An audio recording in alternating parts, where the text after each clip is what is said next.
Olá! A gente começa o Terra de Minas com uma arte que, apesar de antiga, é considerada essencial para muitos pesquisadores. Ela é usada sempre que há algum estudo ou uma descoberta na natureza. E em Minas Gerais, um curso forma especialistas nessa técnica.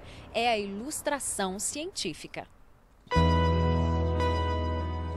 Jardins, flores, árvores, folhas. Natureza que o olhar captura e os ilustradores retratam.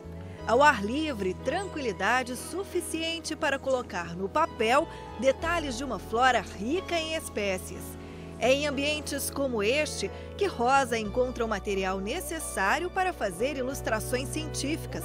Trabalho que exige dom artístico e precisão.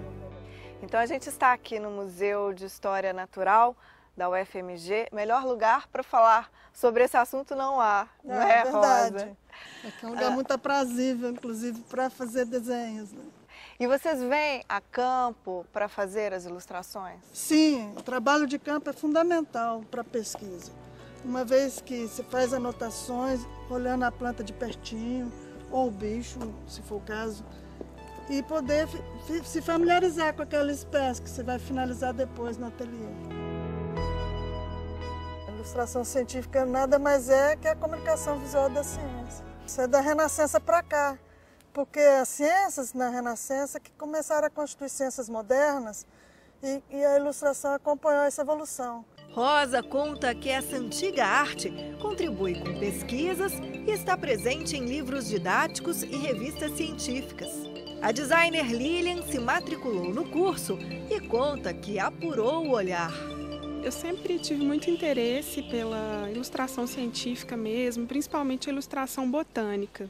Eu tenho um avô que foi farmacêutico aqui em Belo Horizonte e outro que morava em fazenda no interior de Minas e usava planta para curar as pessoas.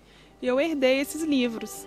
Então, ao projetar em design gráfico qualquer tipo de editorial, eu sempre buscava referências de plantas e referências botânicas. E aí eu pensei, por que não? Eu mesma produzir, desenhar. Você se surpreendeu? Muito. Estou completamente apaixonada. Assim. Eu sempre trabalhei com cor, mas num processo bem mais digital. Então essa mistura de cores na mão mesmo, né, com os lápis, é encantador, assim, é fascinante, né? Desenvolver o olhar para pequenas estruturas, às vezes a nervura de uma folha te surpreende, assim, porque não é muito matemático, igual o computador faz, assim.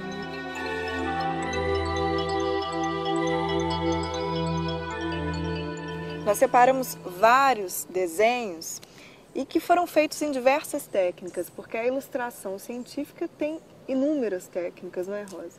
Sim, todas estão à disposição. Né? Normalmente a gente começa com esboços a grafite e depois introduz a cor depois que esse desenho já está todo corrigido. Então, a gente pode trabalhar, por exemplo, com aquarela, com lápis de cor, scratchboard, até com guache. Agora, um detalhe interessante da sua trajetória foi a sua ida a Portugal. O que é que você foi fazer lá? Bom, o meu mestrado foi feito a partir da expedição de Alexandre Rodrigues Ferreira, que era um baiano que foi estudar em Coimbra no meados do século XVIII. E ele foi convidado pelo Marquês de Pombal para fazer parte para liderar uma expedição à Amazônia e ao Cerrado Brasileiro de 1783 a 1792. 9 anos. 9 anos. Tempo suficiente para fazer coletas de inúmeras espécies de animais e vegetais. Retratar com fidelidade as espécies que estão no herbário da Universidade de Lisboa, em Portugal, não foi um trabalho fácil. Lá, a Rosa encontrou a planta assim, seca. E para descobrir os tons certos que iria usar na ilustração, precisou pesquisar muito. Esta espécie, por exemplo, a Birsonima, pode ter flores na cor amarela ou na cor rosa.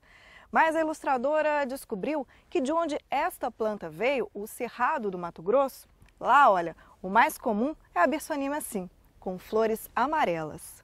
Como é que é, Rosa, pegar uma planta assim que está ali, né, já seca, guardada há 200 anos e dar vida a uma planta, a uma espécie dessa, num desenho, a gente consegue enxergar como ela era, assim, né?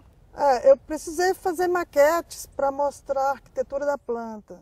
As folhas que estavam soltas, eu encontrei a cicatriz no caule da planta e pude colocar no lugar certo. E o resultado vai além da beleza do desenho. O interessante desse trabalho, além de poder servir de fonte para pesquisa, né, é também essa questão de registrar na ilustração muitas espécies que estão ameaçadas, não é? Temos dado preferência para elas, inclusive.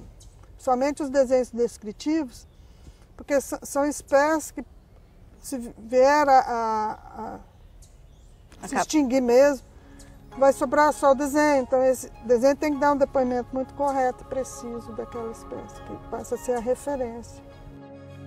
Esse aqui é o seu habitat natural? Sim, né? O ser humano precisa da floresta, né? Se pudesse, morava aqui dentro, né? Com certeza.